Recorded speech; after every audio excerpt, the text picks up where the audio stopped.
Hello എല്ലാവർക്കും നമസ്കാരം. പുതിയൊരു വീഡിയോയിലേക്ക് സ്വാഗതം. ഈ പാർട്ട്ണർഷിപ്പ് എന്ന വാക്ക് എത്രത്തോളം ബ്യൂട്ടിഫുൾ ആണ് അല്ലേ? പാർട്ട്ണർഷിപ്പ് നമ്മുടെ പേഴ്സണൽ ലൈഫിലാണെങ്കിലും ഇനി പ്രൊഫഷണലി ബിസിനസ് ഓറിയന്റഡ് ആണെങ്കിലും ഏതാണെങ്കിലും നല്ലൊരു പാർട്ട്നേഴ്സ് ആണെന്നുണ്ടെങ്കിൽ എപ്പോഴും ഒരു ഫീലിംഗ് ഗുഡ് എന്നുള്ളൊരു പോസിറ്റീവ് വൈബിലേക്ക് നമ്മളെ കൊണ്ടെത്തിക്കും അല്ലേ? ഇനി ഇത് പേഴ്സണൽ ലൈഫിലേക്ക് വരുമ്പോൾ നമുക്ക് കുറച്ചും കൂടി പേഴ്സണൽ ആണ്. അപ്പൊ ഈ പാർട്ട്ണർഷിപ്പ് എന്ന കാര്യം വളരെ മനോഹരമായിട്ട് മുന്നോട്ട് കൊണ്ടുപോകാൻ അതിനെ സഹായിക്കുന്ന ഏറ്റവും ഭംഗിയുള്ള ഒരു കാര്യമാണ് ഹീലിംഗ് എന്നത്. ഹീലിംഗ് എന്ന പ്രോസസ്സ് കൊണ്ട് എന്താണ് ഉദ്ദേശിക്കുന്നത് നമുക്ക് ആദ്യം ചിന്തിക്കാം. അത് മുറിവുണക്കലാണ്.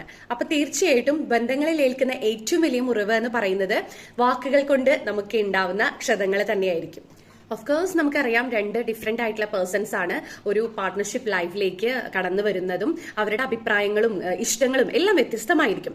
പക്ഷെ അത് മുന്നോട്ട് പോകുമ്പോൾ ഈ അഭിപ്രായങ്ങൾ പറയുമ്പോൾ എല്ലാം അങ്ങോട്ടും ഇങ്ങോട്ടും വാക്ക് തർക്കങ്ങൾ ഉണ്ടാവുമായിരിക്കാം, അല്ലെങ്കിൽ അഭിപ്രായങ്ങൾ പറയുമ്പോൾ അത് മറ്റുള്ളവർക്ക് വേദന ഉണ്ടാക്കുന്നതായിരിക്കാം, എല്ലാം ആയിരിക്കാം. ഒരു പരിധിയിൽ കൂടുതൽ മറ്റുള്ളവരെ വേദനിപ്പിക്കുന്ന തരത്തിലുള്ള വാക്കുകൾ വരാതിരിക്കുക എന്നുള്ളത് ആദ്യത്തെ കാര്യമാണ്. ശ്രദ്ധിക്കുക എന്നുള്ളത്, ദേഷ്യം നിയന്ത്രിക്കുക എന്നുള്ള കാര്യത്തെ പറ്റിയിട്ടൊക്കെ നമ്മൾ സംസാരിച്ചിട്ടുള്ളതുമാണ്. അതവിടെ നിൽക്കട്ടെ.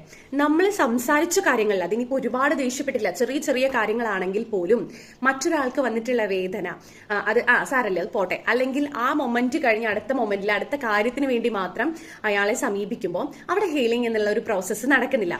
ഈ ഹീലിംഗ് എന്ന പ്രോസസ്സ് നടക്കാത്തിടത്തോളം കാലം ആ മുറിവ് അവിടെ എങ്ങനെ കിടക്കും, ഒരു സ്പോട്ടായിട്ട് അത് അവിടെ ഉണ്ടായിരിക്കും. ഏത് സമയത്ത് വേണമെങ്കിലും ആ സ്പോട്ടിൽ നിന്ന് രക്തം ചീന്താം എന്നുള്ള ഒരു ചിന്തയിൽ വേണം പിന്നീട് നിങ്ങൾ മുന്നോട്ട് പോവാൻ.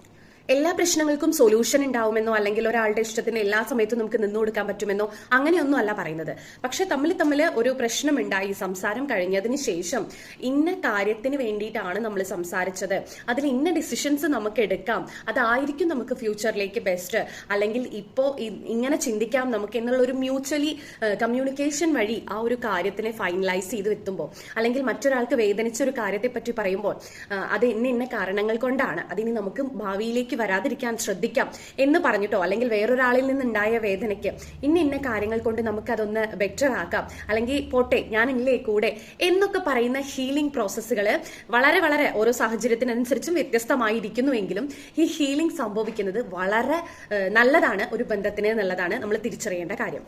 ഇനി ഇങ്ങനെ സംഭവിച്ചില്ലെങ്കിൽ എന്താന്ന് വരിക? ജനറലി എല്ലാ കേസുകളിലും ഈ ഒരു പ്രോസസ്സ് സംഭവിക്കുന്നില്ല. അങ്ങനെ വരുമ്പോഴാണ് പിന്നീടുള്ള ഒരു പ്രശ്നം വരുമ്പോൾ, ഇപ്പൊ ചെറിയൊരു കാര്യത്തിന് അവൾ ഇത്രയും പൊട്ടിത്തെറിച്ച്, അല്ലെങ്കിൽ അവരുടെ ഇടയിൽ ചെറിയ പ്രശ്നങ്ങൾക്ക് വേണ്ടിയിട്ട് ഇത്രയും വലിയ വഴക്കുണ്ടായത് എന്നൊക്കെ പറയുമ്പോൾ അവിടെ ഈ ചെറിയ പ്രശ്നങ്ങളല്ല, അതിന്റെ താഴത്തേക്ക് നോക്കിയാൽ ഈ കാണുന്ന ടൈപ്പില് ഒരുപാട് ഈ സ്പോട്ടിങ്ങുകൾ കാണാൻ സാധിക്കും.